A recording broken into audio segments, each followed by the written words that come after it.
ते गुन्हा दाखल करल. परत ह्यांनी कलेक्टर साहेबाला त्याच्या संदर्भात कळवलं. पुढं काय झालं फॉलोअप घेतला 2 वेळा.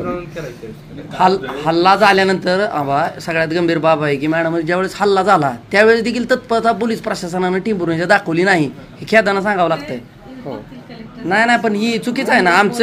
आम्ही लोक पत्रकार म्हणून आमचं लक्ष पाहिजे ना गोष्टीवर. एखाद्या अधिकाऱ्यावर जर असं दबाव येत असेल तर अडवायचं की बाबा आता इलिगल काय गोष्टी चालतात.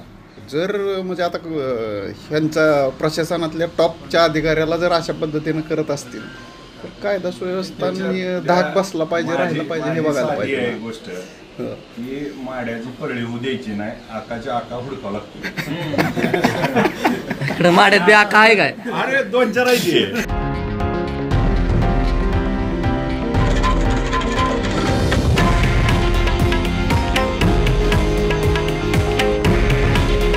हे आहे देशातील नंबर 1 न्यूज नेटवर्क आणि आपण पाहत आहात TV9 मराठी. काळजी तुमची, हित महाराष्ट्राचं.